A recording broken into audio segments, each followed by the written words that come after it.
Өмөнд самонд ийм үйлдэл гарна ч нэ би бас сонсонгүй. Үнэхээр сайдаг энийг ч нэр төвшүүлэхгүй. Төрдөө ордгиймааргүй төшөв рүү ордгиймааргүй болсоо байдаг ш. Бид нар хамтдаа ялах ёстой болохоос биш. Бид нар хамтдаа ялагдах ёсгүй. Тэрс үтэхэд би билээ.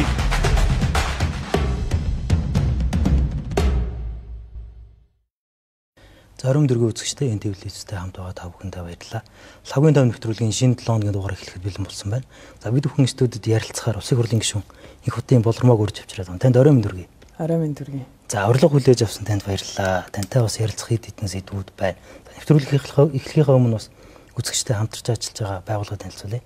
Хүнс групп, хүнсний манлай үйлдвэр, хүнс комплекс хамтарч ажиллаж байна. Эрүүл хүнс бол хамгийн гол зүйл юм а. За ажил ихтэй юу томилтоор нэг яваад ирэх шиг боллоо. За энэ хооронд нь бас баггүй асуудлууд энд яригдал өнгөрлөө. За өнгөрсөн 7 хоногийн нэгд өдөр би томилтоос эргэж ирсэн. За энэ намрын чуулганд одоо нэг л гадны томилтонд явсан. Ер нь бол би чи их тийм эрс зөндөртэй гишүүдийн тоонд ордог. Хаврын чуулган нар ч одоо 100% эрстэй гишүүдийн 10 гишүүний л нэг байсан. За тэгээ нэг томилтоор явсан гэдэг нь бас их чухал томилт. Бразил улсад уур амьсгалын КОП хурал болсон. Тэгээ эх жил Монгол улсад зохион байгуулагдсан КОП-ийн одоо элч төлөөлөгчөөр бас ажиллаж байгаа мөн хоёрцлан гишүүнтэй хамт тэгээ тэр хүрээндээ албан томилтоор яваад ирсэн. За ер нь эх жилийн бас энэ КОП их ач холбогдолтой дэлхийн хэмжээнд бас Монгол улс манлайлал үзүүлж за Монгол улсын ерөнхийлөгчийн ивэлд ор бас зохион байгуулагдж байгаа. Энэ маань цаашдаа яаж улс орнууд ногоон хөгжлөөр замаар явах уу? За тэр дундаа цөлчлөлтөө яаж тэмцүү гэдэг энэ бодлогын асуудал дээр бас Монгол улс манд манлайлал үзүүлж дэлхийн хэмжээний бас энэ арга хэмжээг зохион байгуулах ийм үүрэгтэй юм байна. За гол асуудал руугаа ерөн шууд орё доо. За энэ хугацаанд бас цагдаагийн байгууллагаас таныг ялагдагчаар татсан тэгээд тогтоолоо авахгүйгээр яваад байна гэдэг зүйл яригдаад хэвлэлээр бичигдсэн. За энэ ер нь яг юу болоод өнгөрөв? Ер нь яг тантай холбогдсон байгаа энэ нэг юм гадны хөрөнгө оруулалттай компаниас сонгуулийн үеэр хандив авсан гэдэг асуудлыг ямар нөхцөл байдал дээр өнөөдөр шалгалтын явцанд явж байна гэдгээс ярьцлага хэлье. За өнгөрсөн 7 хоногийн нэгд өдөр би томилтоос ирмэгцээ. Хоёр дахь өдөр цагдаагийн байгууллага дээр өөрөө яваад очсон байгаа. За тэгээд надад энэ хүү яллагдагчаар татсан тогтоолоо гардуулж өгөх ёстой. Гэтэл тэр нь бэлэн биш байсан. Нөгөө бөө хэвлэлээр сенсац болгоол одоо бараг 90 сурвалжилжийн ухааны юм яриад би ч өөрөөгүй байсан юм биш үү? Бэлэн болцсон тогтоол юм. Би ч өөрөө хэвлэлээр энийг олж мэдж байгаа штэ. Надад албан ёсоор хэлээгүй шүүхийн тэм шийдвэр гаргаад би тэгээд яваад очсон. За бэлэн биш болохоор бэлэн болохоор нь яваад очие гэдэг өнгөрсөн 5 дахь өдөр бол би албан ёсоор гардаж авсан. За энэ тогтоолтойгоо би анх удаага ингээ 5 дахь өдөр танилцж байгаа штэ. Тэг яг ямар асуудлаар одоо намайг ингээ буруутгаад байгаа юм бэ гэдгийг ингээ судлаад үзэхэд за сонгуулийн хандив авсан гэдэг нэг зүйл за түүнийгээ тараасан. Хамгийн гол нь эрүүгийн асуудал болгоод байгаа зүйл нь одоо сонгуулиар мөнгө тараасан гэдэг сонгогчдод одоо сонгогчдын сонгох эрхийн талдсан гэдэг ийм одоо зүйлийг ашиглаж байгаа байхгүй юу. За тэгээ би мэдүүлгээ өгөөд одоо энэ тэдгээр хуудсан дээр чи ийм алдаа байна ингээд яриад ихсэн чинь нөгөө мөрдөгчд байгаа тогтоол миний гарт өгсөн тогтоол хоёр зөрөөд ихсэн. Хуудсан зөрөөд ихсэн. Тэгээд энэ дээрээс юу гарсан бэ гэхээр хоёр өөр тогтоол үйлдсэн байна. Хавц зэрэгт байгаа тогтоол нэг өөр, надад өгсөн тогтоол өөр, зөвхөн үг үсэх юм биш, агуулгын зөрүүнүүд болоод явж байгаа. За энэ бол ингээд одоо шүүхтэй ингээд хуулийнхаа дагуу гомдлоо гаргаад ингээд өмгөөлөгчийн процессор бол явна.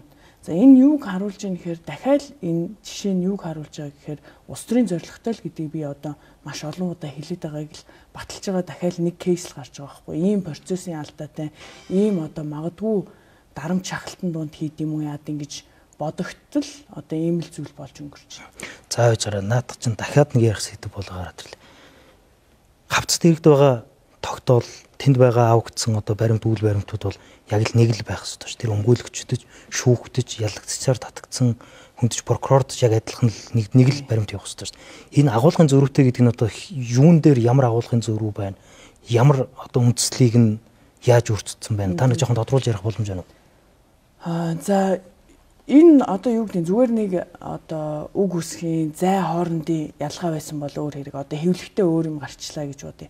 Гэтэл хүнийг яллагдагчаар татах тогтоол гардуулахдаа хоёр өөр тогтоол байна гэдэг нь зөвхөн үг үсгч бүр агуулга ингээд энэ хэсгийг нь хасаад энэ хэсгийг нь нэмээд гэдэг одоо нэлээд нарийн дүгнэлт хийцэн байгаа л да. Гэхдээ би одоо ингээд нөгөө хэргийг ингээд яриад иж бас болохгүй учраас энийг яг зохих газрууд нь ингээд гомдлоо гаргаад явж байгаа. Тэгээ энэ бол ерөөсө ганц үг үсгийн асуудал биш, агуулгын асуудал. За тэр мөнгө тараасан гэдэг нөгөө би сонгуулийн хуулийг харлаа л да. Манай сонгуулийн хууль чинь бас алдаатай зарим зүйлүүд нь явчих. Яагаад тэгэхээр яг тухайн цаг мөчид сонгуул болохоос өмнө л асуудлыг шийдэж тэр сонгуулийн одоо төв байгууллагууд энэ дээр дүгнэлт гаргахгүй болвол гишүүн болцсны дараа тангараг өргөцсөний дараа яах вэ гэдэг тийм зохицуулт байхгүй юм байна. Яг тэр хандивтай холбоотой зүйл дээр. Тэгэхээр та тэр мөнгө тараасан гэдэг зүйлүүд дээр жишээлбэл ямар баримтууд гаргаж танд үзүүлээд яг ямар тогтоол ямар тэр хэрэгтэй авагдсан баримтуудаар таныг мөнгө тараасан гэдэг байгаа. Та ер нь мөнгө тараасан юм уу? За яг энийг би бас өөрөө гайхаад яг тэр тогтоолтой танилцахдаа өнгөрсөн 7 хоногт л өөрөө анх удаа танилцсан. Яг ямар баримт юу яриад энэ хүмүүс юм яриад байгаа юм бэ гэсэн чинь ер нь цаг хугацааны цаглбарын хувьд энэ өөрөө яг таны хэлсэнчлэн ингээд зөрчлийн шин чанартай асуудал байхгүй. Энэ одоо би яриад байгаа болохоор ингээ өөрийг хамгаалаад ийн гэдэг агуулгаар буруу ойлгогдоод байгаа боловч үнэхээр гишүүн болохоос өмнө энэ асуудлуудыг одоо хэлцээ зөрчлийг тогтоогоогүй бол улсын их хурлын гишүүнийг эгүүлэн татах тийм үндслэл байдгүй. Нөхцөл байдал нь л одоо хуулийн юм ямар ч хуульцаас дүгнэлт гаргахад юм. За тэгээд энэ өнгөрсөн 100 одоо эн чинь 7 сард ийм хэргийг одоо эрүүгийн хэрэг болгож өөрчилж байна л да. Сонгуул болоод өнгөрснөөс жилийн дараа. Тэгээ эрүүгийн хэрэг болгох ганц үндсэл нь мөнгө тараасан гэж байна. Мөнгө тараасан гэх ямар ч баримт байхгүй тэр тогтоол дээр нь ямар ч баримт байхгүйгээр энэ хандиваа яаж зарцуулсан тодорхойгүй тул мөнгө тараасан байж болзошгүй гэдэг ийм одоо үг үсгийг ашиглаад эрүүгийн хэрэг болгож байна. Гэтэл бүх сонгуулийн хандив түүнийхээ зарлагыг одоо бүр нөөтөө шивээд энийг баталгаажуулаад өгдөг шүү дээ. Яг л ийм юм болсон байтал одоо зөвхөн болормааг онцлоод байгаа нэгт бас улс төрийн зорилготой гэж би харж байгаа. Яагад гэвэл одоо гадаадын хөрөнгө оруулалттай компани гэж бүгдөө ярил л да. За би зүгээр хэвлэлээр олон нийтэд ярьсан учраас одоо хэлж байгаа шүү. Бас энийг одоо улс төржүүлэх зорилгоор биш. Одоо MCS компани. За бараг 20-30 гишүүнд хандив өгсөн. Улс төрийн намуудад хандив өгсөн. Бид нар олон нийтээрээ энэ компани олон улсын бирждэр одоо нээлттэй хувьцаагаа зарсан гаднаадын хөрөнгө оруулалттай компани гэдгийг мэднэ. Energy Resource-ийн одоо хувьцааг эзэмшдэг компани Люксембургт, за Хонконг, за ингээ Хятадд гээд ингээд ийм гадаадын хөрөнгө оруулалттай компани. За тэгвэл түүний охин компаниудаар ингээд хандив авсан бүх гишүүд намуудын асуудал яах вэ? Ижил тэгш хандж гин үү? За би өөрийнхөө асуудлаар хэлсэн. Миний мэдхгүй танихгүй хүн би ямар ч хандив гуугаагүй байхад над руу хандив шилжүүлээд за ингээд маргааш нэрээ өөрчилсөн. Би энийг зохион байгуулалттай хэрэг гэж үзэж байна гэд цагдаа шалгуулахаар үзтэл түүнийг шалгадаггүй, хаадаг. Бат цэцэг сайд яг адилхан юм ярьж байна да. Би одоо од жаргал захиралтай яриаггүй, мэдээгүй байхад энэ хандив орж ирсэн. Яг адилхан нөхцөл байдалтай юм маш олон гишүүд ярьж байхад яагаад энэ бүгдийг адилхан авч үзэхгүй байгаа вэ гэдэг энэ үндслээр би энийг бас тийм улс төрийн зорилготой гэж хараад байгаа. Яг тэр хандив дээр гэж таавчлаа. Тэр 100% гадны хөрөнгө оруулалттай юм билээ нэг. Хоёр та сая MCS гэж ярьчлаа шүү дээ. Одоо сүүлийн үед ингээд нэг юм улс төрчдийн ярьдаг нэг сэдвүүд нэг хүн гараад ирэхээр нэг сэдв ярихаараа заавал нэг компани ярьдаг. Эсвэл нэг болж өнгөрсөн үйл явцын улс төртэй холбоод эсвэл нэг юм цаг нь өнгөрөөд гараа авцсан улс төрчтэй холбож яриад байна. MCS компани гэдэг та жишээ татаад хэлж байна. MCS компани юу нэгээд тодорхой хувь нь гадны хөрөнгөний бирж дээр гараад явсан. Энэ үг нэгээд бизнес модель талаас харах юм бол энэ ингээд зөв зүйл шүү дээ. Энэ компани юу нэг гişүүдэд хандив өгч болно шүү дээ. Тэгэхээр би яг энийг хуулийн зүгээс нь тодорхой болгох хэрэгтэй байхгүй. Би нэг юмыг өөр юмар ярьж байгаа биш байхгүй юу? Би өнгөрсөнтэй холбож яриаг байна. 2024 оны нэг сонгуул. Энэ 2024 оны сонгуульд нийтдээ 1300 гаруй хүн нэр дэвшсэн байгаа улсын хурлд. За энэ бүх хүмүүсийн яг тэрийг нь адилхан шүүснэ үү? За би яг нэг сонгуулаар адилхан нэр дэвшижсэн одоо улс төрд байгаа хүмүүсийг ярьж байна. Би энэ компанийн үндсэн үйл ажиллагаатай юм уу тэрийг зөвтгөх буруутгах асуудал яриаггүй шүү дээ. Яг над дээр ярьж байгаа кейс чинь энэ давтагдаад байхад би тэр кейсийн асуудал ярьж байгаа байхгүй. Тэр утгаараа MCS нь тодорхой хувь нь гарсан толгой компани байгаа шүү дээ. Бусад компаниуд нь бол Монголдо байршилтай. За тэр компанийн сайн мууг нь хоёлаа ярихаа болчих. Энэ бид хоёрын ярих сэдв биш. Адилхан гээд 100% хөрөнгө оруулалтаа гадны компаниас хандив авсан асуудал хоёрыг нийлүүлээд ярих нь зүгээр миний хувьд бол нэг л тийм зохимжгүй жишээ юм шиг санагдаад байна л да. Би одоо энэ хэрэгээр олж мэдж байгаа энэ компанийн тухай анх удаага сонсож байгаа шүү дээ. Энэ бол цаасны компани байгаа. Цаасны компани. Үйл ажиллагаа явуулдаг ийм цаасны компаниар явж өөрөө бүр MCS-тэй холбогддог компани болж тарж байна. Энэ Hamburg Kerry Group гэдэгтэй холбогддог болж байгаа. MCS-ийн тодорхой хоёлаа энийг нь одоо тэрийг нь би жишээлбэл тийм нарийн мэдгүй. Гэхдээ олонх гэдэг нь бол ингээд олон нийтийн мэдээлэл гарцсан учраас ярьж байгаа. Би одоо юу гэдэг өөрөө мөрдөн шалгах ажиллагаа хийгээл энийг судлаад уншаад байгаадаа биш.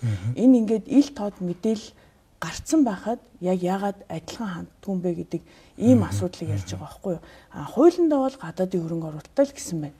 Хууль нь өөрөө тийм дүгнэлттэй учраас ижил тэгш хандахгүй улс төрийн зориулалттай. За дээрэс нь би энийг бол одоо магадгүй 28 оны сонгуульд лавга сонгуульд нэр дэвшгийг өгөөсөхгүй шүү дээ.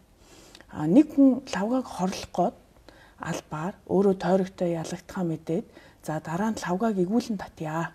Тэхийн тулд би өөрийн ингээд танилаараа дамжаад ийм хорлон сүйтгэх ажиллагаа зохион байгуулад лавга анх удаага их хурал дэвшиж байгаа.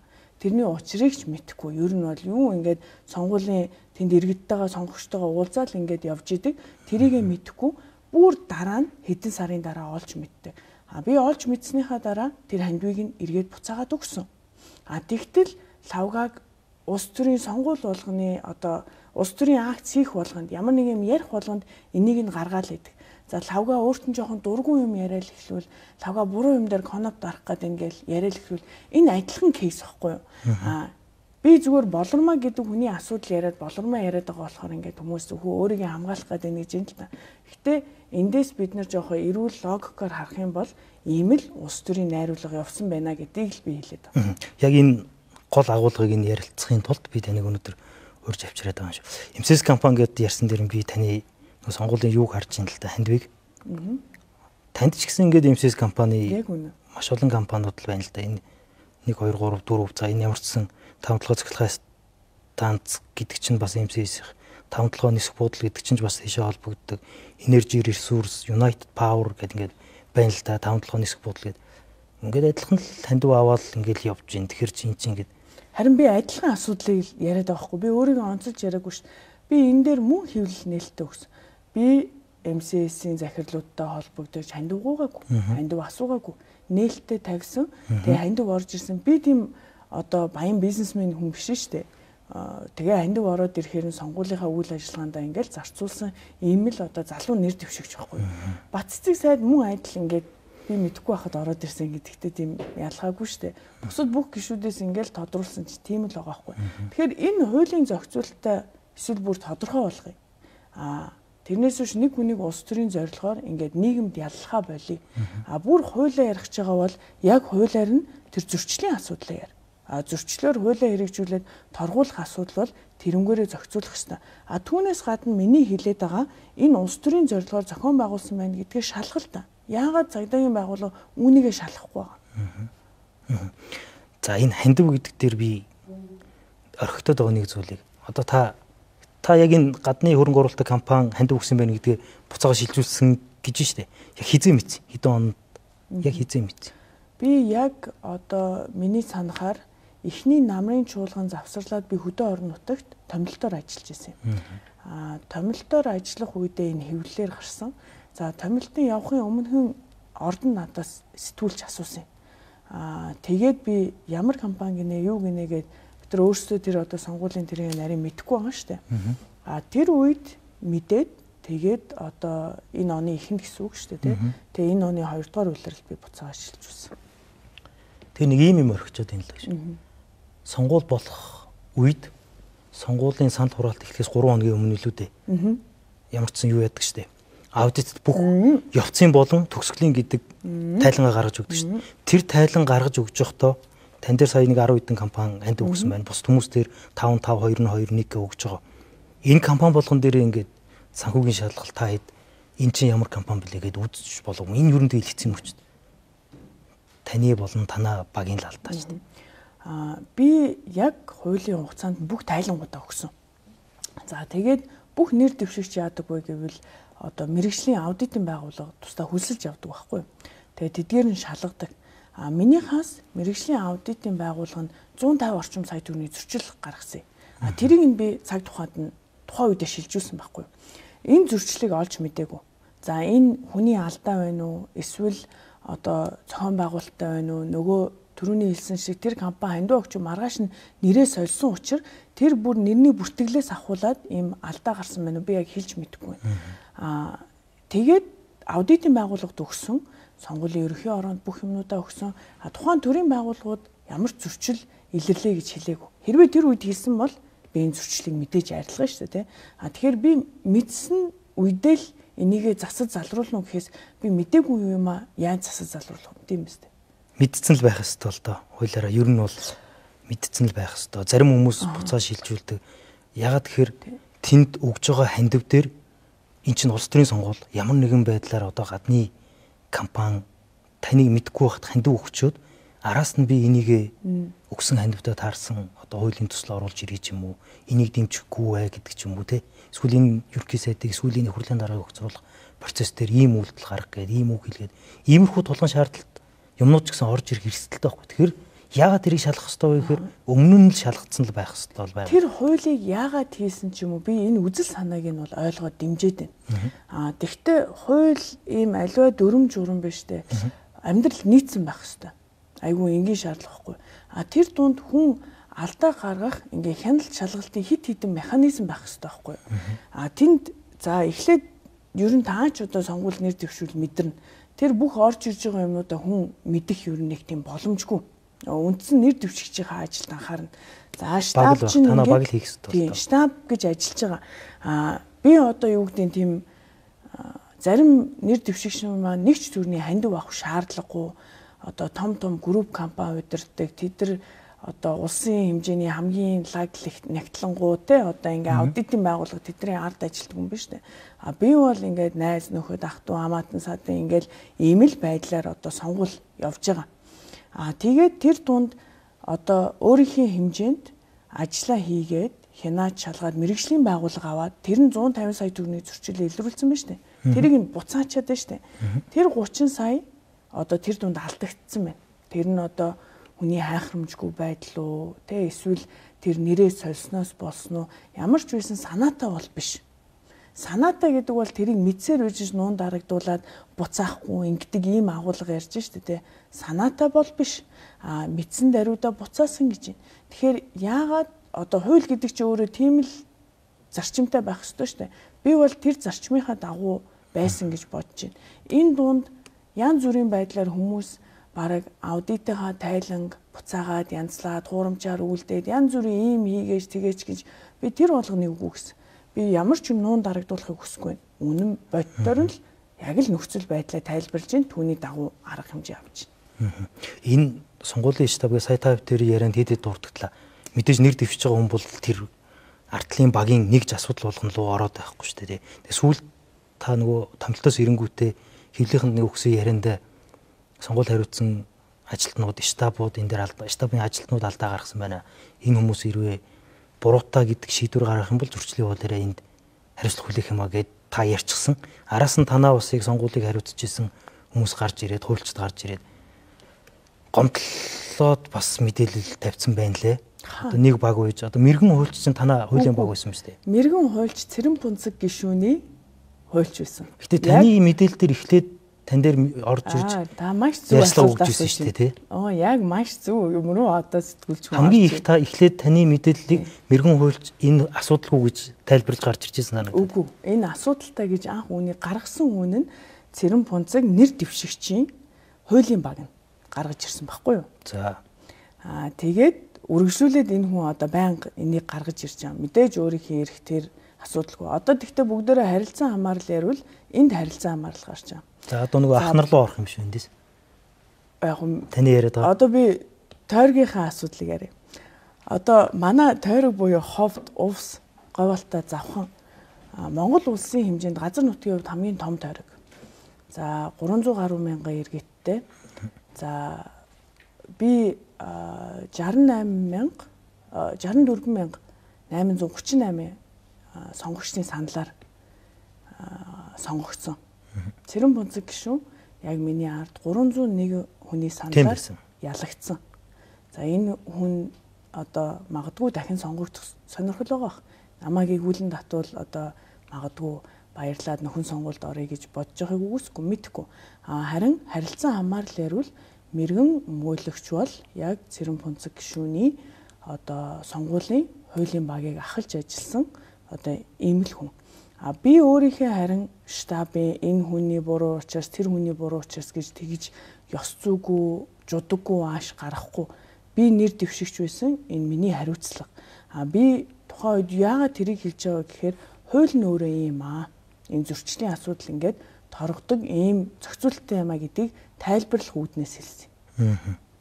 Таны яриад байгаа тэр хуульч нөгөө сонгуулийн тухай хуулийн 56-гийн нэгээр таныг зөрчил гаргасан гэдэг байгаа шүү дээ. Гадаад улс буюу гадаадын байгууллага, олон улсын байгууллага, гадаадын хөрөнгө оруулалттай байгууллага, төрийн бол орон нутгийн удирдах байгууллагаас хандив авах нь хориотой гэдэг. Тэгээд ингээд энэ зөрчлийг ярихаар 81 дээр л байна л дээ. Сонгуулийн тухай хууль тогтоом зөрчил итгэхэд эрүүгийн хариуцлага хүлээлгэх хэрэггүй бол зөрчлийн тухай хууль болон төрийн албаны тухай хууль заасан хариуцлага хүлээлгэн гингүүд эрүүгийн хариуцлага гэдгийг нь тэр мөнгө тараасан гэдэг нэмэл зүйлтэйгээр шалгагдаж байгаа юм байна тийм. Гэхдээ энэ асуудал шалгагдаад эцэс болсны дараа хариулттай үлдээ тийм ээ. Одоохондоо бол ер нь яг юу болсон?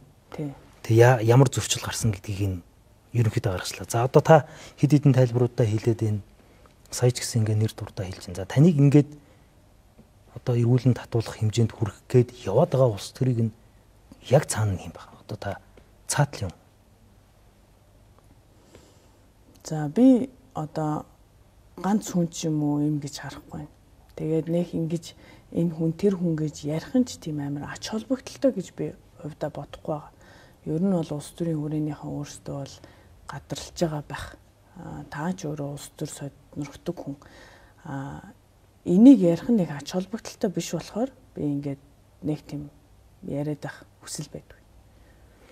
Гол одоо таныг буруутгаад дээрээс нь тийшээ авчиж асуудал үүсгээд байгаа юмыг ингээд углуургаар нь ярихгүй юм. Одоо бид нар ингээд маш олон ярилцагчтай би ингээд ярьж байгаа л да.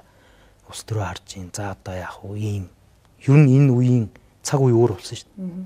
Залуучууд бол болохгүй зүйлийг нь хэлээд аим биш, заяа биш. Заавал энэ ус төрд нь ингээд байх гал эсвэл эндээс нь ирэх ашиг олох гээд байгаа ш. Болохгүй байгаа зүйлийг нь хэлээд яриад тэг болов нь болохгүй гараа авчиж болдог. Би тэр хүмүүсийн ч юм уу энэ системийн болохгүй байгаа зүйлсүүд дээр бол дуурж байгаа гэж боддог. Бодлогын шин чанартай. Одоо өөрийнхөө байр суурийг бол илэрхийлж байгаа гэж бодож байгаа. Одоо өнгөрсөн хугацаанд гишүүн байх хугацаанд одоо тэгж ажиллаж байгаа залуу гишүүдийн нэг болов гэж бодож байна. Одоо тэр конопны асуудал гэж яригдал энэ үгийг хэлгээл ингээ ер нь ингээд ийм залуу гишүүд дээр за одоо энэ зүйлийг ороод яар. Энэ сэдв дээр манай тал дугур энэ дээр конопт ерөнхий сайдыг үлдээ огцруул их хурлын даргаыг явуул үлдээ гэдэг иймэрхүү юм яг орж ирж байна та нэг үгүй нэг тодорхой хэлээд. Орж ирдэг штэ. Бусад гишүүд энийг илүү нээлттэй ярьсан баг. Одоо жишээлбэл Лусан Замц гишүүн одоо Лука гишүүн маань хэлсэн штэ. За яг санал хураалтын үеэр гадагшаа яваач гэдэг зүйлийг засгийн газар огцруулах санал хураалтын үеэр те ингэж ярьсан гэдэг. Би одоо хэвлэл нээлттэй ярьсан хүний юмыг ярьж байгаа учраас хэлж шүү. Мэдээж гишүүд дотроо энийг хангалттай ярьж байгаа. Яг над дээр бол тийм зүйл байгаагүй. Ягаад гэвэл би нэлээд эрт нөө өөрийн байр сууриа тодорхой илэрхийлсэн байсан учраас магадгүй нөгөө саарл гэдэг ч юм уу байр суурь тодорхойгүй хүмүүс дээр л илэрхийлээгүй байсан хүмүүс дээр ийм ажиллагаа нь явд юм болов. Тэн дээр бол яг иймэрхүү юм орж ирээгүй те. Тиймэрхүү орж ирээгүй бах та тэгээ яагаад ингээд намайг коноп дараагүйгийн тулд намайг ингээд тэр асуудлыг дэмжиж яриагүйн тулд ингээд ах шиг байна гэдэг үнцгээ. Яг нь ер нь бол засгийн газрыг огцруулъя гэсэн олон хүмүүс рүү дайралт хийж штэ. Тэрнийхэн төлөө ер нь бол тийм занал хийсэн зан араншин характер харилцаа бол гаргаж байгаа. Одоо хэд хэдэн гишүүд айл хэдийн хэлсэн штэ. Бараг л барьж авч зодох нь олгүй янз бүрийн л одоо характераар бидэнтэй харилцаж штэ. Тэр бол биеинд мэдрэгдэж байгаа учраас тэрийг хэлэх нь зүйтэй штэ. Тэрийг нууж дараад байх юм байхгүй штэ. За хоёулаа яг энэ сая болоод өнгөрсөн ус төрлөө орох гээд багш байна. Энэ ихтэй дараагийн сэдв учраас төр орох гээд байна. Хоёулаа энэ хандивтай асуудлаа дахиад нэг жоохон дэлгэрүүлээд. Одоо нэг ийм олон нийтэд нэг ийм мэдээлэл шүү дээ. шалгуулаа гэхээр нь за нэгдүгürt гадны хөрөнгө оруулалтаа гадаадын компани сандаа авчихсан юм байна. За шалгуул гэхээр шалгуулахгүй байгаа юм байна. Тогтоолоо авах гэхээр авахгүй байгаа юм байна гэдэг иймэрхүү мэдээллүүд явлаа. Одоо ер нь ингээд болормоо гişүн энэ асуудал дээр эцсийн хүртэл нээлттэй шалгуулад явах одоо зориг гэх юм уу? Ер нь тийм хүсэл байгаа үстэй. Одоо ямар нэгэн байдлаар зугтаж гүгээл одоо нэг их хурлын гишүүн дээрээс нэг юм алдшгүй байдал гэдэг зүйлийнхээ ард бол зогсоод байх хүсэл залуу хүний хувьд бол байхгүй байгаа үстэй. Тэгэхээр таны над ойлголтуудын бүгдийг засъя. За энэ би хэвлэлээр гарсан мэдээллүүдийг танд хэлээд байна. Зүгээр та мэдээж ойлгож байна. Оюун хүмүүн дээр биш. За энэ хандив авсан гэсэн зүйл дээр би анханаас нь ил тод ингээ хэллээ. Би хизээ олж мэдсэн, хизээ буцаасан тий энийг зохион байгуулалтаар хийсэн гэж үздэг. За ингээд би шалгуулж байгаагаа хэллээ. Одоо өнгөрсөн 7 хоногоос би томилтоосоо ирээд очоод за гэтэл ямар процессын алдаанууд байна. За өөх тогтоол нь бэлэн биш. Тогтоол нь өөрөө одоо хоёр өөр байдлаар үлдэгдсэн. Энэ асар том одоо процессын ноцтой асуудал байхгүй те. Иймэрхүү байдалтай үргэлжлүүлээд одоо би энийг одоо шалгуулад бүх мэдээлэл яриад ер нь бол нэг шалгаад байх гэлтгүй би хэвлэлээр танд ярьж байгаатай адилхан хэд хэдэн сэтгүүлчд ярьсан тэр болгоно л би нээлттэй хэлж байгаа. Тэр дундаас мэдээлэл аваад энийг өргөжлүүлчих уулын боломжтой л баггүй юу. Тэгэхээр тийм шалгуулахгүй би энийг ярихгүй байгаа юм байхгүй шүү дээ. Баруун аймгийн сонгуулийг та түрүүн хэлж ин л Баруун аймагчийг онцлогтой тий. Нэгдүгээрт газар нутаг том. За хоёрд Баруун аймагт сая 24 оны сонгуулиар одоо баруун бүст 2 дугаар төрөг баха. Баруун бүст ер нь ийм мөнгөний фактор айгүй их гарсан. Одоо энийг бол ингээд ил бид нар нотолж чадахгүй ч гэсэн улс төрийн хүрээнд сонгуул болж байгаа үйл явцын үед зөндөө яригдсан зүйл шүү дээ. Тэрийг дэмжиж өг гэдэг мөнгө тараасан гэдэг зүйл яригдлаа. Тэрэнд битгий санал өгөөрөөгээд нэмээд мөнгө өгдөг гэдэг иймэрхүү зүйл байгаад байна шүү дээ. Ер нь тэр тойрогт ийм мөнгөний сонгуулийн нөхцөл байдал ер нь хэр явсан. Та одоо яг нэр дэвшсэн хүн бол хамгийн сайн дотроос нь анзаарсан дээрээс нь мэдээлэлүүдийг авсан байна. За би бол анх удаага улсын хурлд нэр дэвшиж үзсэн. Тэгэхээр ийм харьцуулж ярих одоо чадахгүй байх миний хувьд. Би бол над дээр тийм баримт нотлоготой зүйл байхгүй учраас одоо ингэж ярмааргүй. Харин одоо хэд хэдэн манай тойргийн гишүүд дээр одоо сонгуулийн штаб нь мөнгө тарааж байгаа баримт гарсан гэдэг. Цагдаа прокурор дээр байдаа гэдэг. Гэтэл түүнийгээ наймаалцаад тухайн гишүүд нь одоо нөгөө дарах ёстой конопиг дардаа гэж одоо ярилцдаг. Энэ бол их хурл дотор одоо бас нээлттэй ярилцдаг зүйл. Тэгээ би энийг одоо шалгах ёстой хүмүүс нь шалгах байх гэж бодоод одоо чимээгүй л байгаа зүйл. Нэг энэ дээр ч бас ингээ гомдлого гаргаад явж болдог. Одоо ингээд манай ингээд их хурл засгийн одоо би энэ процесс дундаа гомдлого гаргаад явна. Энэ одоо процесс. Ер нь нэг юм хулгайгүй асуудалгүй юм гэж юу байхгүй юм шүү дээ. Нээлттэй ярьдаг. Тэгээд тэр асуудлыг нь байх ёстой ч юм шиг, хүлээн зөвшөөрчөөд байгаа ч юм шиг. Яг хуулиараа биш дээ. Одоо олон нийтээр мэдээлэл ингээ ил тод ярьж штэ тий. Эн чинь өөрөө гомдол гаргаж байгаатай адилхан байхгүй юу? Үүнийг прокурор цагдаа шалгах үүрэгтэй байхгүй юу? Тэгэхээр би энэ гомдол гарахгүй байх гэсэн үг шин штэ. Одоо энийг ярьж яхад гэрчээр дуудах хэрэгтэй байхгүй юу? Тий, дуудах хэрэгтэй. Тэгвэл би энийг хэлнэ. Тэрнээс биш би энийг зүгээр сенсац тарихын тулд ингээд яриад тантай ингээд ховж ив ярьж байгаа юм шиг тий. Ингээд суугаад амааргүй л да. Одоо энийг шалгах ёстой хүмүүс шалгах ёстой. Гэрчээр дуудах гэснээс нэр нэг асуулт өнгөрсөн 7 хоногт та бас мэдээлэл хийж байхдаа энэ юм их хурлын танхим энэ парламент дотор нэг ажлын байрны бэлгийн дарамт байдаг тухай та нэг ярьсан шүү дээ. Өмнөхдөө тэр нь өмнөх парламент гэдэг. Энэ асуудал дээр та ингээд тодорхой кейсийг мэдээд үйл явцыг сонсцсон ярьсан. Тэгээ энэ асуудал дээр чинь ингээд одоо тэр хүний эрхийн байгууллага, за хуулийн байгууллага, цагдаа прокуророос ч юм уу энэ ингээд шалгалтын ажил яваад таныг дуудаж ирсэн юм байгаа юу? Одоогор тийм зүйл байхгүй. Тэр ер нь үнэн бодит юм аа. Та яг юу болсон? Жохон тодорхой мэдээлэл өгвөл. Энгийн юм шиг ирнэ уучлаа. Энэний ард ингээд нэг юм амар бидний зүгээр байдаг л зүйл юм шиг болцсон хүний эрхийн зөрчил. За цаашлаад магадгүй чинь гим тэр гарах үндэслэж байж болно шүү дээ. Би яг тухайн үед нөгөө ярилцлагын дундаа бол ер нь нөгөө хүний ирээн дотроошүүл гэдэг агуулгыг хэлчихсэн байхгүй. Гаднаа сайхан ингээл гоё юм яриад ухаантай юм ярьж идэг. Цаанаа юу хийдийг бас бид нар ингээ бүгд ил тод мэдтгүй. Түүнийг ярьж байхдаа энэ ингээд жишээлэгдээд ярьсан. Тэрнээс биш би нэг ховж юуны чанартай юм ярих гэсэндээ биш. Яг түрүүний хэлсэнчлэн мөн ингээ олон нийтээр ярьсан юм ингээд хэрэг шалгагдах ёстой. Энэ төрийн дээд байгууллагатай ийм зүйл ноцтойгоор болж байгаад би энийг анх сонсоод л айгу харамсалтай санагдчихсэн. Өөрийнхөө удирдлагатай очиод хэлдэг тэр асуудал болтгоо. Тэгтэл хууль тогтоох дээд байгууллага шүү дээ.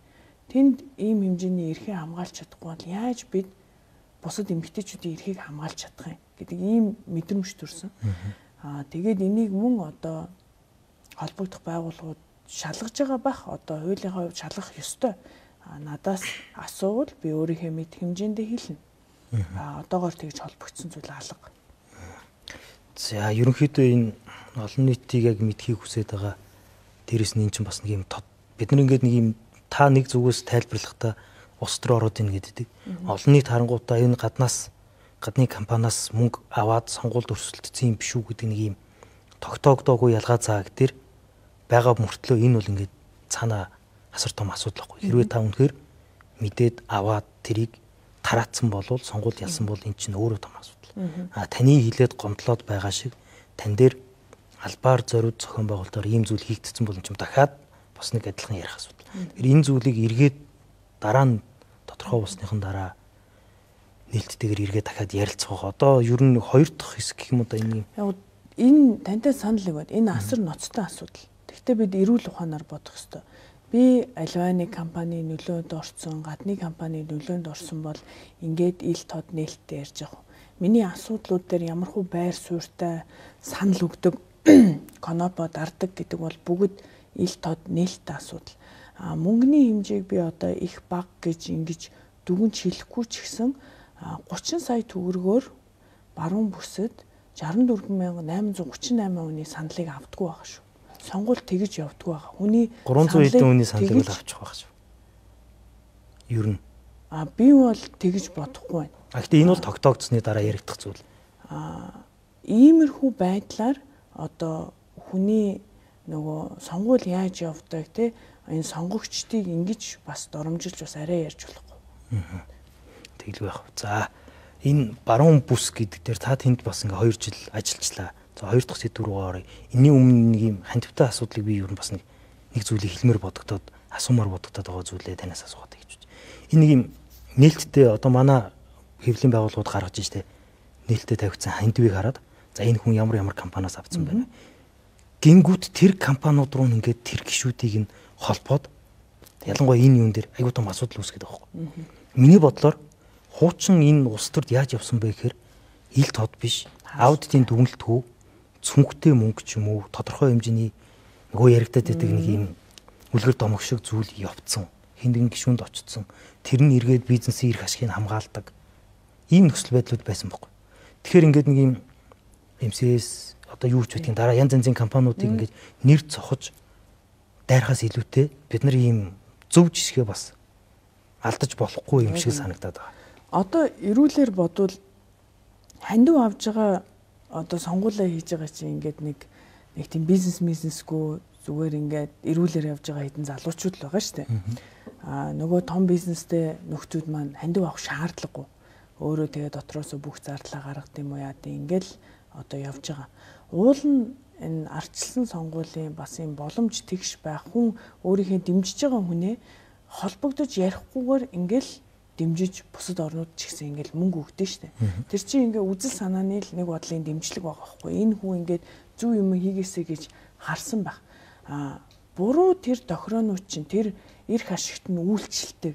За магадгүй одоо өөр тэр тохироонууд чинь дандаа далд болж байгаа. Далд байх тусмаа илүү хортоо ноцтой. Тэр чинь далд хаалт. Тэр ялгаж салгаж л энийг ингээд нэг юм ярмаар санагдаад байна. Одоо энэ болгоны ярианаас болж дараа нь зүгээр одоо энэ жишээлбэл танаа энэ нэвтрүүлгийг одоо юу гэдэг спонсорлж байгаа энэ компани магадгүй одоо дараагийн сонгуул дээр нэг хүнийг зүгээр л ихтгэл үнэмшлэрээ дэмжих гэсэн за бүүн хил ам лайлаа гэд ингээд арагшаага зогсох болгонд зогсохгүй л дээ нууцаар өгч нь л да. Ямар нэгэн компани бол. одоо буруу юм хий гэсэн компани бол тех байхгүй юу? Зөв юм хий, зөв үзэл санаагаар дэмжиж гэсэн хүн бол яг л зөв тэр дансаар нь шилжүүлээл тэгэл тэр чин бүгд ил тод Facebook дээр тавьж байгаа шүү дээ дансаа. Тэгэл тэд нар болно гэдэг чинь нөгөө одоо арай эрүүл хүмүүст нь эрх ашигын сонирхолгүй хүмүүст нь эрх дэмжлэг байхгүй болно. Сонгуул гэдэг өөрөө нөгөө сонгуулийн ажилчдын зүгээр наад зах нь ингээд бензин тосны гэдгээс ахуулаад ингээд зардалтай л зүйл байхгүй юу? Тэрийг үнгүй хийдэг гэж бас худлаа би ярихгүй бодит байдал нь тийм. Ялангуяа орон нутагт нэр дэвшнэ гэдэг чинь тэр сумдын хооронд явна гэж зардлуу зөндөө гарна. Тэгэхээр миний хэлэх гээд байгаа санаа нь юм ялаа. Танд санал нэг байна. Хоёулаа нэг юм л яриад байгаа шүү. Компаниуд руу одоо сүүлийн үед энэ аж ахуй нэгж рүү парламент дээр байгаа гишүүд за ялангуяа одоо зарим нэр бүхий гишүүд бол үнэхээр их одоо нөгөө нэг их хязгааргүй гэдэг шиг дайраад байна. Тэгэхээр энэ дээр ялгаж салгаж асуудлыг нь бодиттой зүйлийг нь яриасаа л гэсэн зүгээр хувь сэтгүүлчийн бодол байгаа учраас энэ хандивтай холбоотой зүйлийн асуултыг танаас асуучлаа шүү. За баруун бүсийн одоо нэг том аймаг за бид нар чинь ингээд нэг хөгжилд хөтлөн за баруун талтай байгаа ховд за зүүн талд оронд гэл ингээд урагшаа өмнө гов гэл ингээд ярьдаг шүү дээ. Хойшоос илэн гэдэг ч юм. Яг газар дээр нь ажилласан хүний хувьд тэнд ингээд байгаа асуудлыг одоо парламентд орж ирээд шийдэхээр яг юун дээр нь зогсож. Одоо энэ парламент бий болоод шинэ парламент бүрэлдэж тогтоод яг өнгөрсөн жил нэг хэд хэдэн хуйлууд явлаа. Энэ намын чуулганаар нэгч хууль батлагдсангүй шүү дээ сүүсээр. Ажил нам гацсан зүгээр л улс төрөл яриад. Энэ намын чуулганд батлагдсан хууль бол өөрөө төсөв. Тийм ээ 2026 оны төсөв. Таны яриад байгаа хөдөө орон нутгийн хөгжил болон одоо бүрчилсэн хөгжилд хамгийн чухал өөрчлөлт оруулах зүйл ер нь бол бараг төсөв байхгүй юу? Олон хуулиуд байж болно л да. Гэхдээ нэгд бидний ажилласан хууль дээр яриад би бас өөрийнхөө санал бодлыг хэлэхэд аймгийн дарга байхад орон нутгийн хөгжлийн сан гэж одоо Ховд аймагт бол нэг 10 гаруй тэрбум төгрөг ирж байгаа. Тэрнгээрээ өөрөө аймагта ямар зүйл хийх вэ гэдгийг аймгийн иргэдийн төлөөлөгчдийн хурал шийддэг. Одоо нөгөө баг их хурал шиг тэр аймагта бид нар энэ төсвөр ийм яг. За тэгээд одоо жишээлбэл энэ 10 орчим тэрбум төгрөгөөр Ховд аймагт бид нар 2 жилийн хугацаанд бол бүх сумдынхаа өөрсдийн саналаар нь зүйлсүүдийг хийдэг. За өөрсдөө соёлын төвийн ийм засвар байж болно, эмнэлгийнхаа ийм засвар байж болно тий. За тэр дундаас юу гэдэг өрхийн эмнэлгүүдийн урсгал одоо зардлуудын нэмэгдэл ч юм уу. За эсвэл бодлогын шинж чанартай Ховд аймаг бол анхны 100% камерцсан аймаг болж чадсан. Ингээд тэрбум гаруй төгрөгөөр 100% камерцсны үр дүнд гэмт хэрэг асар их буурсан. Одоо наад зах нь уцаа хулгаад алдах ч юм уу тий машин шүргүүлэхэд ингээл камерын нэгдсэн төв дээр очиж шүүлгүүлээл эдгээр асуудлууд асар их багтсан гэмт хэргийн одоо шийдвэрлэлт ихсээд. За дээрэс нь бид нар жилд бүх бага ангийн хүүхдүүд цэцэрлэгийн хүүхдүүдтэй сүү хөтөлбөр хэрэгжүүлж шимт хижээлийн дэмжлэг өгдөг байсан. Ингээ нэг тэрбум орчим төгрөгөөр иймэрхүү зүйлүүд хийдэг байсан. Гэтэл намайг засаг даргахад хаанаас ч юм гинт ингээд гишүүний төсөл гэл нэг юм ороод ир. Нэг барилга байшин эсвэл ингээд нэг компьютер тараадаг, трактор тараадаг ч юм уу. Тэр нэг ингээд 4-5 тэрбумаар аймаг санал өгөөгүй. Ингээд дээрээс ороод ирдэг. Би энэ асуудал засаг дарга багтаа чүмжлэлтэй ханддаг байсан. Гишүүн болоод эхний одоо бас нэлээ ноцтой дуурсан энэ гишүүний тойргийн гэдэг зүйлээ болох ёстой. Үнэхээр тийм илүүтэй гарсан мөнгө нь байгаа бол орон нутагт нь тэр эрх мэдлийг нөгөөч. Тэр орон нутагт тулгамдаад байгаа асуудлыг хамгийн сайн мэдэх хүмүүс нь тэнд амьдарч байгаа хүмүүс аахгүй. Тэр уучлаарай шинэ. Хоёлаа одоо нөгөө танай аймгийн асуудлыг битүүр ярилцлах цаг маань бага учраас нөгөө тайлангийн сонсвол хоёлаа зөндөө юм ярих. Тэр нэг гишүүний төсөв гэд нэг юм орж ирлээ шүү дээ. Яригдчих орж ирлээ. Тэр тендерийг нь яаж зохион байгуулдаг? Гишүүний төсөв хэр яах? Тендер ялах компаниг нь хилчдэг юм уу? Тэгээ тэр зохион байгуулж байгаа үйл явц нь яадгийг. Тэнд чинь нөгөө нэг хөгжлийн бодлого модлого ч хаачиж. Энэ заавал тийм нөгөө нэг хулгай зэлгийн юм шиг хүмүүс бас буруугаар бодоод байгаа. Би энийг зүгээр буруу төлөвлөлт гэж хэлээд байгаа байхгүй юу? Гишүүн бол төсвийн ерөнхийлөн захирагч биш. Түүнийхээ өмнөөс хариуцлага хүлээхгүй байхгүй юу? Тэр чинь хөгжлийн бодлогоор ер нь энэ миний төрсэн сум учир энэ сумын сургуулийг засааж биш Монгол улсын энэ 330 сум 9 дүүрэгт аль ирэмбээр аль сургуулийн засвар эхэлж явах ёстой гэдгийг гаргах гэж боловсролын ам тэнд байгаа шүү дээ. Бид тэр бодлогын шалгуур үзүүлэлтээр дэмжих ёстой болохоос биш ингээд бодлогоо энэ тэндээс нь цөлмөөд байвал эн чинь асуудал шийдэгдэхгүй байна. Тэрнээс биш бүгд жалга довныхаа юмыг яриад байвал эн чинь нэгдсэн бодлогогүй байна. Бидний өнгөрсөн 30 жилийн явсан зам л ерөөсөө энэ.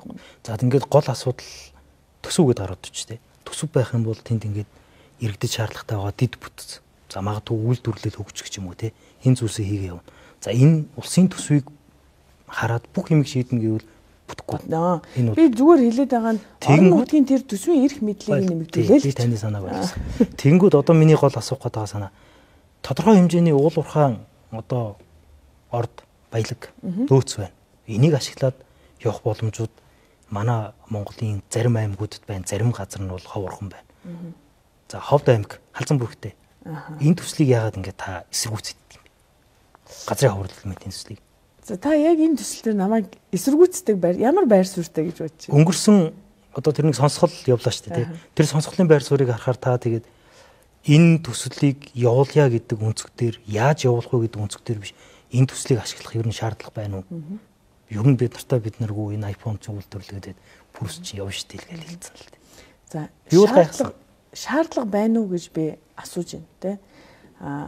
Одоо Ховд аймгийн засаг дарга багтаа би энэ төслийн лицензийг нь зогсоох хүсэлт өгсөн. Засгийн газар руу. Тэр сонсголоор ил тод гарсан. Яагаад вэ гэхээр лиценз олголт нь өөрөө алдаартай байсан юм уу гэсэн ийм дүгнэлт гарсан хуулийнхаа хувьд.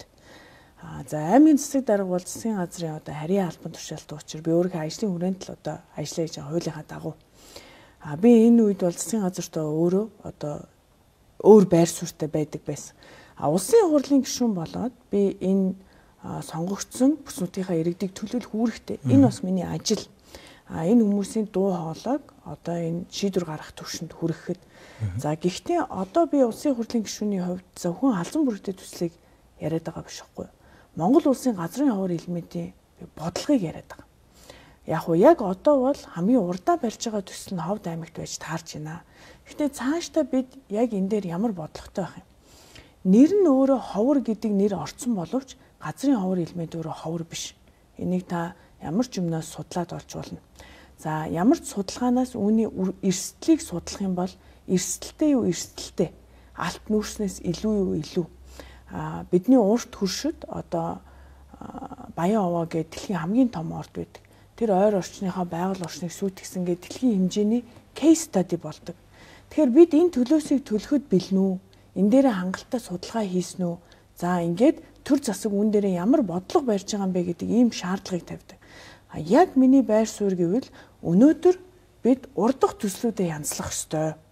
Тэгжээж иргэд үр өгөөжөө хүртдэг болсон үед дараагийн ийм төслүүдэд ярмаар байна. Тэр дундаа газрын ховор элементээр бол төр засаг бодлогоо боловсруулах ёстой. Үндэсний аюулгүй байдлын зөвлөлч гэсэн энэ дээр байр сууриа илэрхийлсэн байдаг. Миний хувьд бол газрын ховор элемент халзан бүрэгдээ цаашлаад Монгол улсын хэмжээнд үүнийг ашиглаж байгаа бол бүгд стратегийн байх ёстой. Яагаад гэвэл энэ газрын ховор элемент гэдэг нь өөрөө стратегийн ашигт малтмал учир. Энэ одоо дайны онгоцонд ордог, зэвсэгт ордог, iPhone ч ордог, ингээд Prush ч ордог мөртлөө энэ өөрөө стратегийн ашигт малтмал. Орос Украины одоо энэ дайн ч гэсэн яваад эцэстээ газрын ховор элемент ашиглах асуудал ч гэсэн энэ дайны одоо peace plan донд яригдж штэ тий. Тэгэхээр бодит байдал дэлхийн бусад улс орнууд ч гэсэн газрын ховор элемент бол өөрөө төрийн зах зээл донд явдаг асуудал учраас энэ стратегийн байх ёстой гэдэг бол тийм байр суурьтай. Та лицензийг нь туслах хүсэлт өгчээсэн гэж би буруу санаагүй 23 оны 100 билүү намар байсан санагдаад байна. Тэгээд яг тэр тогтоосон зүйл байгаа мó одоо тэр авцсан байгаа компани Монгол Янгри Рит билүү дээ. Тэр компанид тэр лицензийг авахдаа хууль зөрчсөн гэдэг тогтоогдсон зүйл одоо гарсан байгаа мó 2 жил. Одоо тийм зүйл гарсан байхгүй байгаа. Тэгээд яагаад ингэ зогсооно гэдэг зүйл явагдсан. Тухайн үед би ямар үндслээр байсан бэ гэхээр байгаль орчны сайдад энэ хүсэлтээ өгсөн байт юм. Бат Эрдэнэ сайдад энэ хүсэлтийг аваагүй зөрчлүүд тэр дунд илэрсэн. Үндслүүд байсан. Тэгтээ тухайн одоо төрийн байгууллагын тэрийг үндслэл гэж авч үзэх нь бол нэг өөр хэрэг. Одоо энэ төсөл хайгуул хийж байгаа боловч ашиглалтын лицензтэй хайгуул гэдэг. Тэгэхээр одоо өнөөдөр бол хайгуулаа хийгээд нөөцөө тогтоогоод байгаль орчны наривчсан үнэлгээгээ хийсний дараа ашиглалтын лиценз өгдөг. Гэтэл энэ олгоныгаа хийгээгүй ашиглалтын лицензтэй байгаа. Гэтэл энэ хуулийн өөрчлөлтөөс өмнөх асуудал болоод байгаа. Гэтэ энэ эргээд одоо би бас энэ компанийг буруутгахмааргүй. Иргэдийг ч буруутгахмааргүй. Би эргээд ярьж байгаа асуудал нь энэ бодлого тодорхой биш учраас энэ хоёрын хооронд үл ойлголцол яваад байна шүү дээ. Энд ч одоо компани нь өөрөө тухайн үедээ л ингээл хуулийнхаа дагуу ингээл Монголд үйл ажиллагаа хийх гээд явж байна. Энд иргэд эрсдэл нь юу юм бэ гэж байна. Энэ төр өөрөө бас бодлогоо тодорхойлох хэрэгтэй байхгүй. Тэгээд аль алинд нь ингээд зовоогоо дээлгүй, бие биентэй нь ингээд талцуулаад дээлгүй, маргуулаад дээлгүй л юм хиймээр байгаа байхгүй. Гэтэл бас энэ дунд сонсгол хийхэд одоо ийм эрүүл диалог мэтгэлцэн яриа болох ёстой байтал ингээл одоо байгалаа хамгаалж байгаа хүнийг нь орк мангар гэж дуудаал те нөгөө төслийг явуулах гэж байгаа нь Эрдэмтэн профессор Мундгууд гэж дуудаал ингээд харж өөрөө эрүүл диалог болохгүй байхгүй. Харин энэ өнгөрсөн 3-4 жилийн хугацаанд энэ улс төрд байгаа хүмүүсийн хийцэн зүйл байхгүй юу? Ямар ч эрүүл харилцаа байхгүй болсон. Нэг зүйл дээр зөв буруу гэдэг юм ярьж болохгүй байсан. Эрүүл дүнэлт байхгүй. Зөв зүйл ярих юм бол нэг тал руу нь орсон. Буруу зүйлгээ хэлэх юм бол нөгөө талх. Ингээ ерөөсөө хоёр хувааж байгаа саунд тэгээд шигшчдэг. Тэрнээс нь болоод сүүлдээ бүр энийг ярьдаг ч хүн байхгүй болох гээд байна. Энэ газрын ховор хэлмэд гэдэг дээр би нэг ийм л асуумаар байгаад байна л да. Манайх ингээд уул уурхаан бүтээгдэхүүнэл зарж амьдарч байгаа улс шүү дээ. Үйлдвэр барина гэж бид нар 30 жил хөвлөө барьж чадахгүй байна. За тэр үйлдвэртэй ажиллах хүч байна уу гэхээр хэцүү байна. За энэ дээр шийдэл гаргая гэдээ хуулийн төсөл өргөн барихаар бас л тэн дээр ч ингээ гадныхыг оруулж ирэх гээд ингээд гаргаа явуулчихжээ.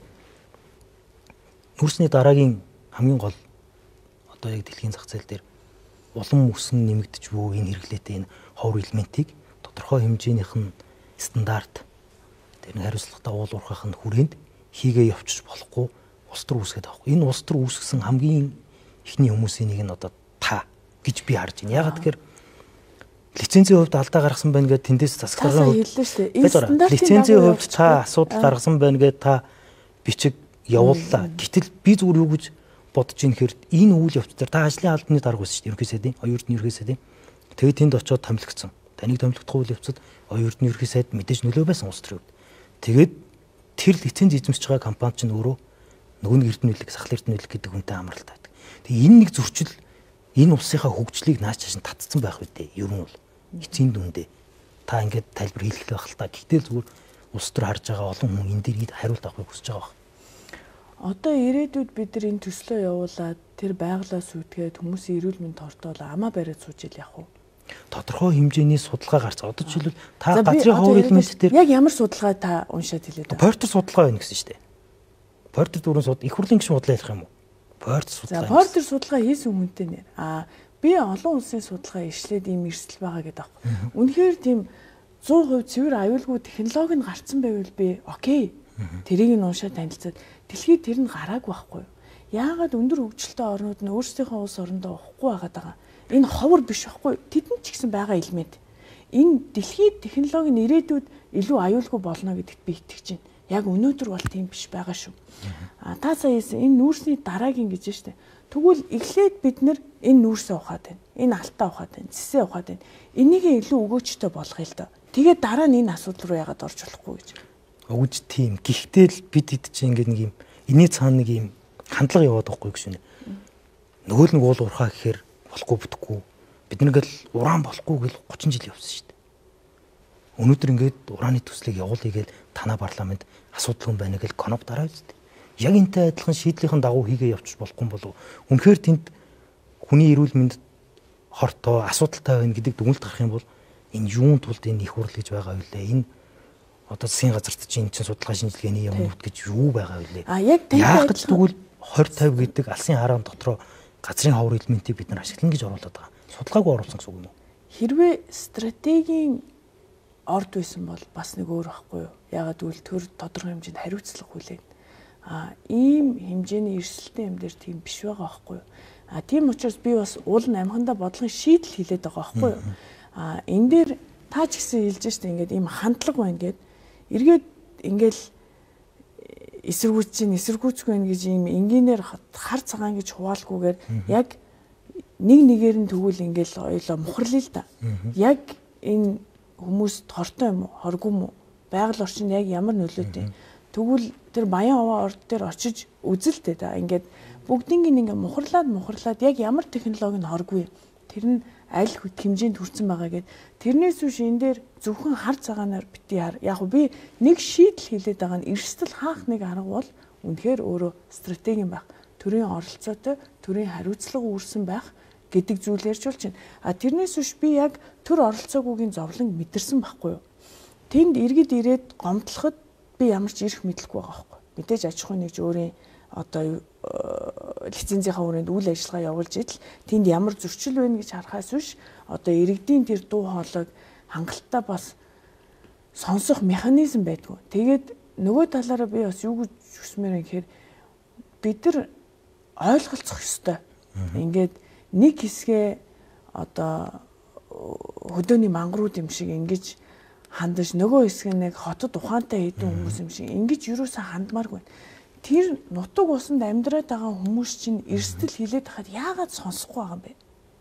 Тэр хүмүүс тэнийг биш шүү дээ. Тэндээ амьдарч тэр эрсдлийг нь үүрэх хүмүүс шүү дээ.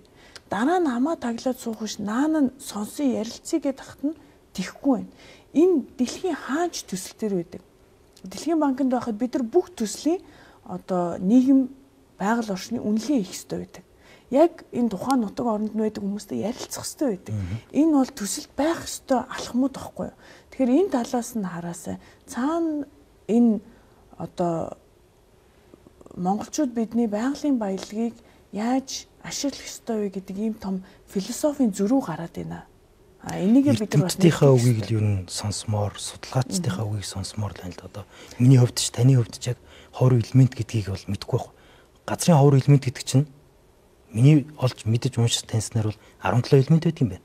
За энэ 15 нь бол тодорхой нэг төрлийн металл төрлийн элемент байдаг юм байна. За хоёр одоо тэр нөгөө юутай холбоотой урантай гэдэг юмтай холбоотой засар идэвхтэй холбоотой хоёр юм байдаг. Гэхдээ энэ хоёрыг лабораторийн аргаар тэндээсээ ялгаж тэр засар идэвхтэй ганц бромид гэдэг юм л гарч ирдэг юм байна л да. Тэгээ ховор гэдэг нь нөгөө нэг юм амар ховор байдаг. Бид нар хайж арайч үгж олдог зүйл биш. Яаж тэрийгээ салгаж авдаг вэ гэдэг дээр л технологи нь байдаг юм. Яг үнэ. Ийм зүйлийг нь уг нь ингээд хүмүүстэй хэлээд ойлгуулахгүйгээр энэ л хортой, энэ л асуудалтай гэд мэдээж хортой бол бид нар зогсоох хэрэгтэй. Дахиж энэ тухай яриад талцаад нэг хэсэг хүмүүсийгээ буруутгаад нэг хэсэг хүмүүс нь өөрсдөө зөв юм шиг яриад ах шаардлагагүйгээд гэх нэг юм манай төрийн нэг асуудлыг шийдээсэй л гэж хүсэж байгаа юм сэтгүүлж байна. Би бол энэ ажлыг засгийн газар хийгээсэй гэж бодод байна. Бодлого тодорхойлно гэдэг чинь энэ шүү дээ. А өнөөдөр хэрвээ би та энийг хэлж байгаа нь жоохон нөгөө өнөөдрийн би захин муудсан дээр Facebook дээр яг бичсэн байхгүй. За одоо манай нэг физикийн доктор гэдэг хүн яг таны над энэ хэлийг хэлэхдээ дүнэлтээ ингэж газрын ховор элемент нүүрс хоёр адилхан одоо цацагт идэвхийн эрсдэлтэй гэж байна. Тэгсэн Twitter дээр доор нь Grok гэж үйдэн штэ AI-аар. AI-аар ингээл асуухаар худлаа байгаа байхгүй. Би эрдэмтэн биш байж болно. Тэгвэл би нэг юм судалж, уншчих хэмжээний байна. За тэгээд нэг англи хэлээр баг зэрэг юмаа ингээд хайгаад олчиж байна. Энэ би яг ийм хэмжээний, тийм хэмжээний эрсдэлтэйгээр төсөлтөөр хийгээгүй ч тийм хэмжээний үнэлгээ харчаад бүгдөө яридаа л гэж. Тэрнээс биш манай эрдэмтэд ч гэсэн энэ дээр одоо улс төрийн аргаар ажиллаад байгаа байхгүй юу? Зарим эрдэмтэн шууд компаниас санхүүжилт авч байна. Энийг аюулгүй мэд харагдуулахаар ярих хэрэгтэй болж байна. А бид нар оюу толгой төсөл дээр ч гэсэн ер нь хин төлбөрөөр ямар ажлууд хийлгэсэн. Ямар төрийн бүс байгууллагууд, ямар хувь хүмүүс өнөөдөр хин ямар зорилгоор дуграад байгаа гэдгийг ч гэсэн шалгахгүй болохгүй юм байлаа. За газрын ховор элементтэй холбоотой асуудлыг одоо сонгогдсон гишүүн тухайн бүс нутгаас сонгогдсон. Дээр нь тэнд байсан тий танаа нутаг байна. Нэлээд тодорхой асуудлыг яриад нэг дүнэлтийг гаргаад бид нар нэг талтаад гармаар байна. Түүнээс нэг тал нь ингээд нэг юм моё гэдэг нэр аваад нэг тал нэг тийм орчин үеийн юмыг дэмждэг нэр аваад ингээд үлдмээргүй. Энэ бас хөгжмөр байхгүй.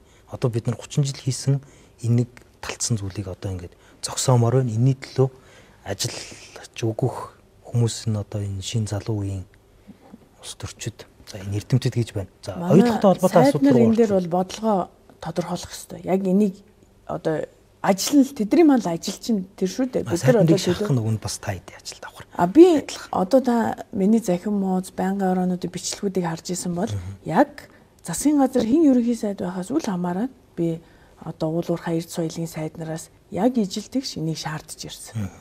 За оюутлоготой холбоотой асуудлыг ярив. Нэвтрүүлгийн маань цаг 30 орчим минут үлдсэн байна. Дахиад бас нэг сэдвүүд байгаа учраас сая та хэллээ шүү дээ. Түр орооны гишүүн, оюутлогоо хэн шалгах түр орооны гишүүн гэдэг тодорхой мэдээллүүдийг авцсан хүний яриад сонсогдлоо л доо.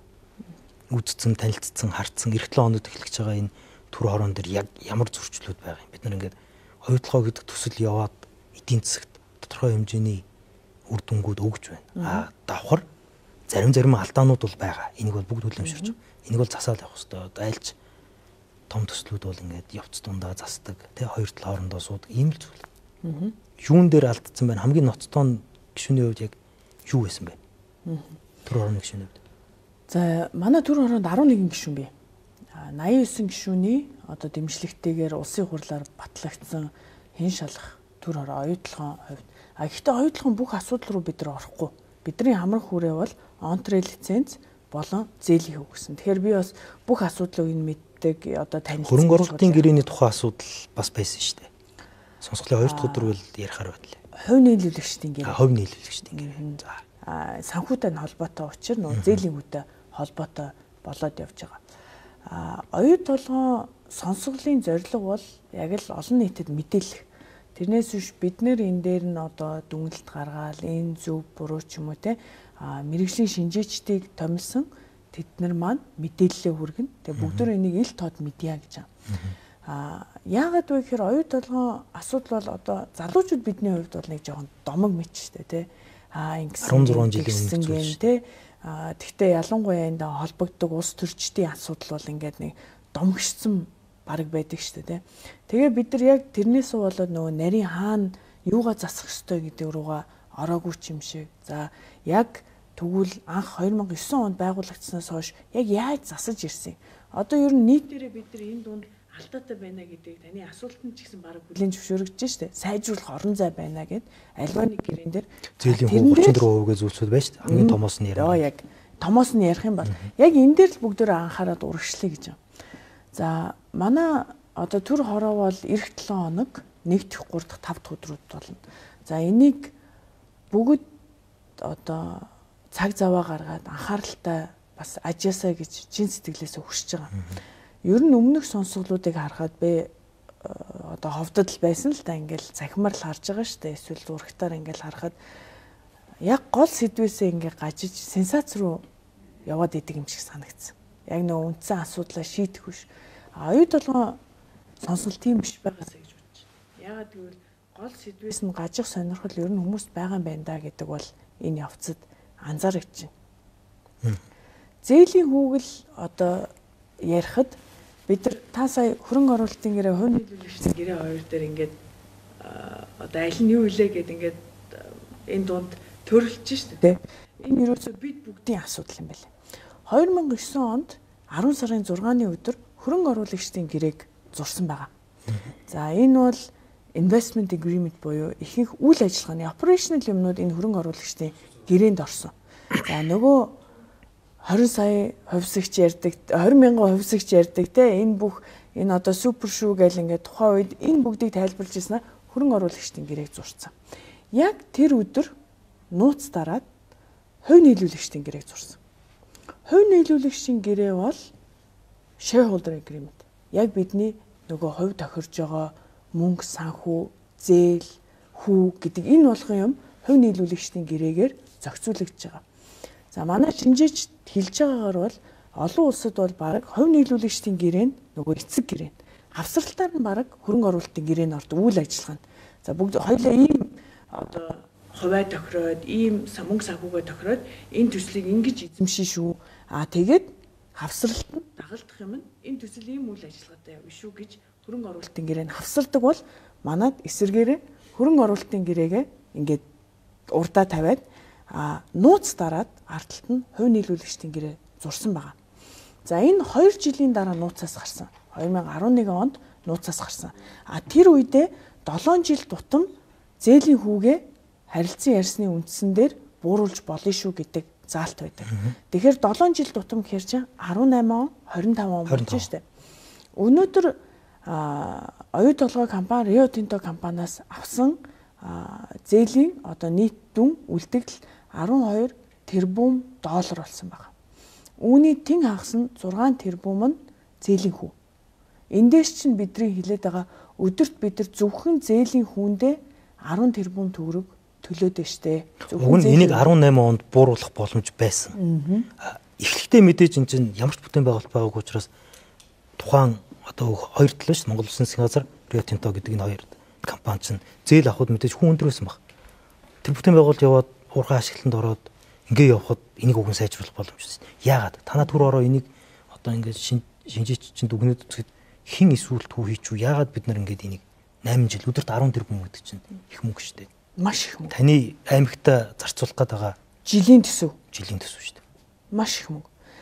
Өнөөдөр бидний төлдөг зээлийн хүү бол дунджаар нэг 11.3%.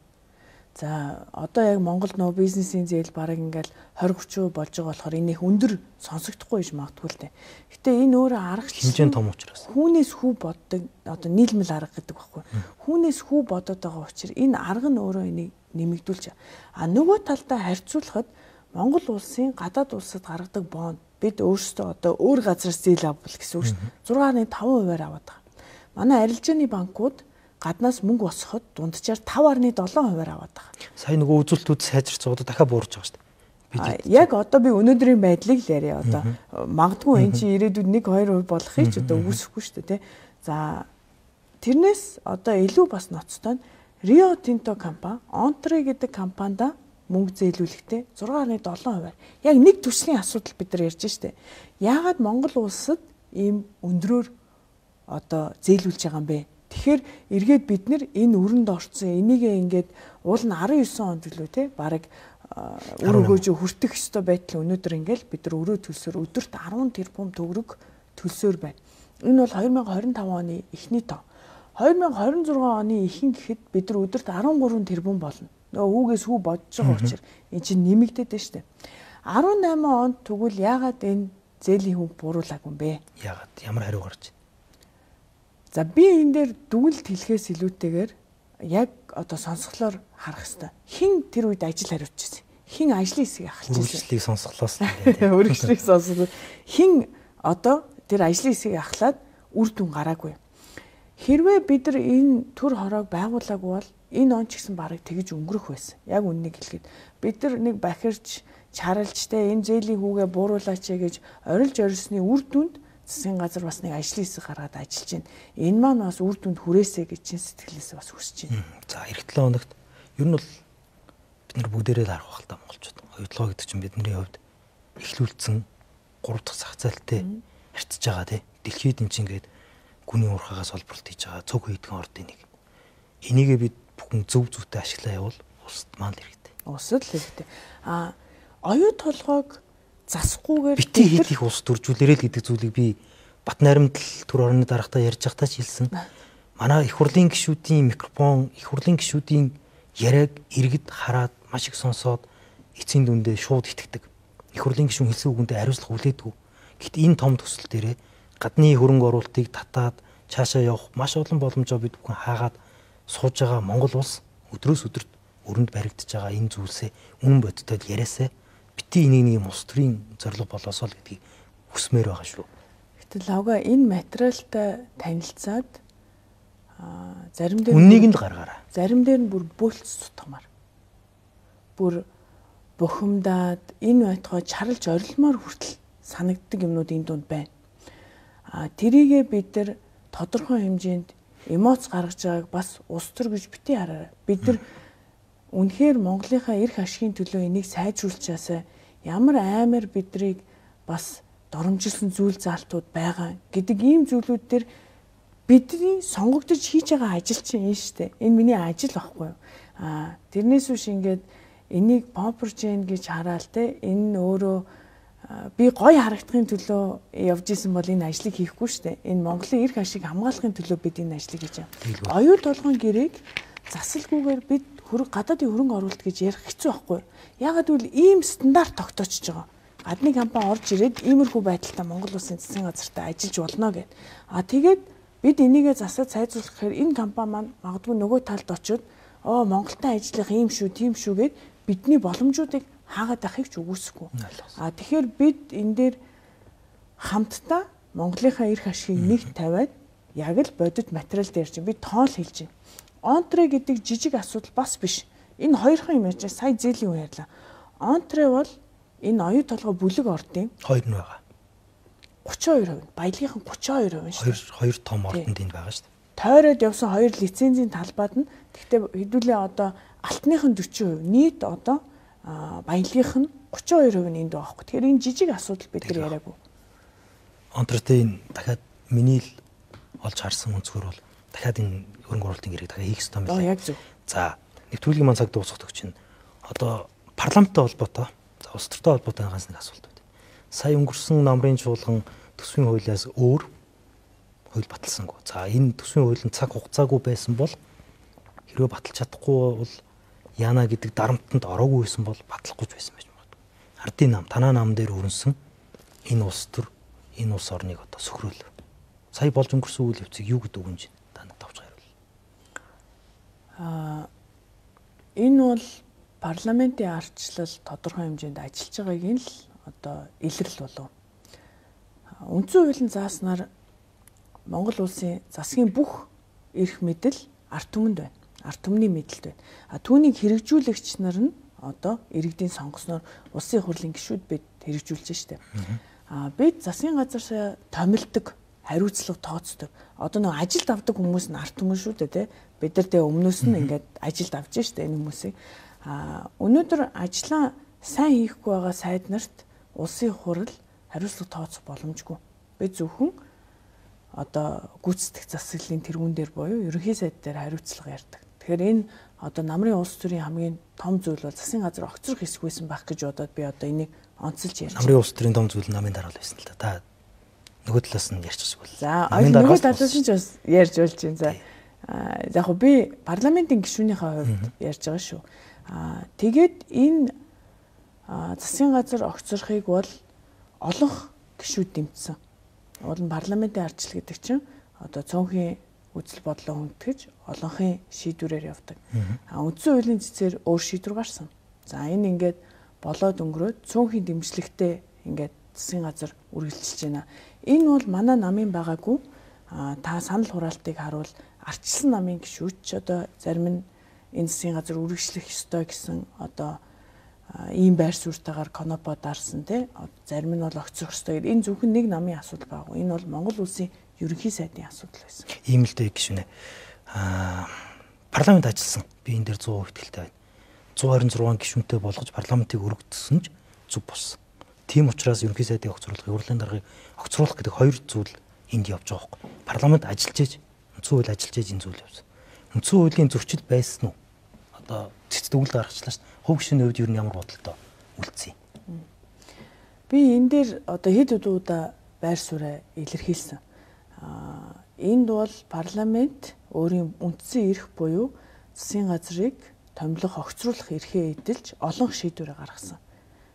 Түүн дээр процессын алдаатай үндсэн хуулийн цэц шийдвэр гаргасан. Энийг одоо цаашаа маргаад байх нэг өөр хэрэг. Саяхан үндсэн хуулийн цэц 13, 14 гэдэг юм дээр ч гэсэн бас их сонин шийдвэр гаргачлаа шүү дээ. Монгол улсад хүн гүтгэж болно. Энэ бол гэмт хэрэг бишээ гэдэг ийм шийдвэр гаргачлаа. Энэ мэтчлэн одоо хоёулаа үндсэн хуулийн цэцийг яриул тусдаа нэлээд удаан болгоно.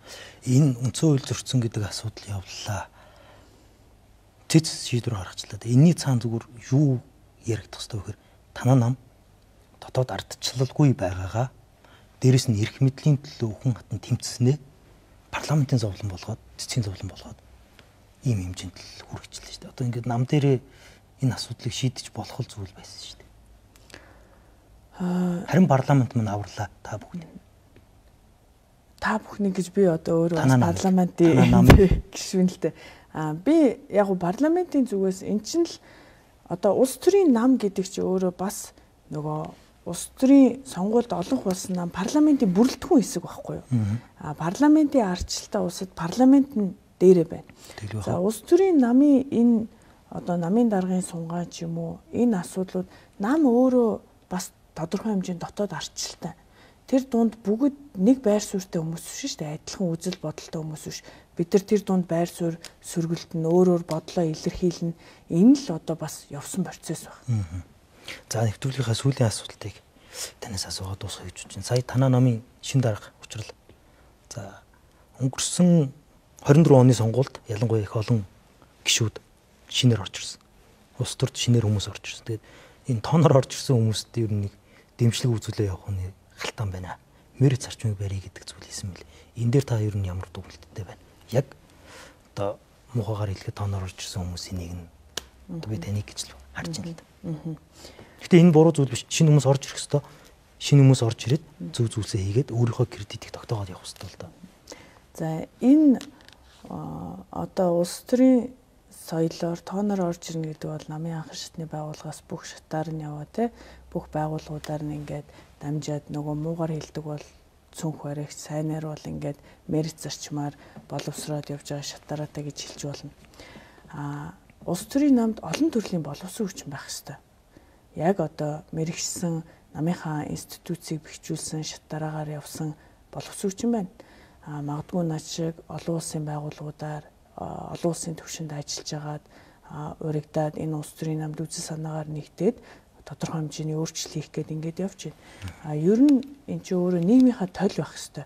Тэр олон талыг л одоо харуулах ёстой, оролцоотой байх ёстой. Тэгжиж бидний үндсэн зорилт чинь ингээд нэг ялах, ирэх барих биш. Үндсэн зорилт чинь Монгол улсаа хөгжүүлэх штэ. Тэрэн дээрээ үзэл санаагаараа нэгдээд тэрнийхээ тулд тэрийг хэрэгжүүлэхийн тулд одоо сонгуулийн ялалт байгуулж ингээд явдаг. Гэтэл бидэнд бас асар том дотоод үзэл санааны харах өнцгний зөрүү байна. Түрүүн та хэлээд байсан нөө ах нар гэдэг шүү дээ. Зарим ах нарын Монгол улсаа яаж хөгжүүлэх, хэрхэн хөгжүүлэх гэдэг үзэл бодол төр би зөрж байна. Мэдээж Монгол утгаараа бол одоо ах захтай хандах ч юм уу сайхан уужин ухаанаар бидэнд заа зөвлөд ингэж ханддаг бол бас нэг өөр хэрэг бид нар бас ойлгоно. Гэтэл заримийнх нь шунлыг нь бид байтугай энэ Монгол улс дийлэхэргүй шүү дээ. Тэгэхээр энэний эсрэг бид нар дуурах ёстой үстэй. Энэ нэг нам гээд таагаа зогсохгүй үстэй. Дотоод шинжилгээ хийх ёстой. Хуулийн хүрээнд зөвлөвчүүлэхгүй. Дээрээс нь арчлынхаа одоо бодит хамгаалагч байх ёстой шүү дээ зарж. За урилга хүлээж авсан танд баярлалаа. Нэвтрүүлгийн маань цаг өндөрсөн байна. За тэгээд дахиад энэ асуудлууд шийдэгдээд тодорхой хэмжээний шалгалтууд нь яваад шүүхээс дүгнэлтүүд гарсны дараа эргээд бас нэг ярилцах боломж олдох байх гэдэгт итгэлтэй байна. За танд баярлалаа. Урьж оролцуулсанд бас баярлалаа. Тэгээд бас өөрийнхөө байр суурийг олон олон асуудлууд дээр бас илэрхийлэх боломж олгосонд баярлалаа. За баярлалаа. Баярлалаа үзэгчдээ энэ телевизээс таамтайсан та бүхэндээ баярлалаа. Лагуун тав нэвтрүүлгийн энэ 7 өдрийн дугаарыг төрөөд өндөрлж байна. За манай нэвтрүүлгийн ерхий ивент тэтгэгчээр Хүнс групп хүнсний манлаа үйлдвэр хүнс комплекс ажиллаа. За энэ удаагийн лагуун тав нэвтрүүлэгт Усыг урлын гишүүн Инх хотын болормоо оролцож цаг үеийн тодорхой асуудлуудаар ярилцлаад эх 7 хоногийн лагуун тав нэвтрүүлгээр эргээд уулзъя. Баярлалаа. Түр баяртай. Батулга ард түмнийг өвмэн самуунд ийм үйлдэл гарна ч нэ би бас сонсонгүй. Бүрэлдэхүүн сайдыг энийг ч нэр төвшүүлэхгүй. Төрлөө орчуулмааргүй. Төшөв рүү орчуулмааргүй болсоо байдаг шүү. Бид нар хамтдаа ялах ёстой болохоос биш. Бид нар хамтдаа ялагдах ёсгүй. Тэрс үдэгт би билээ.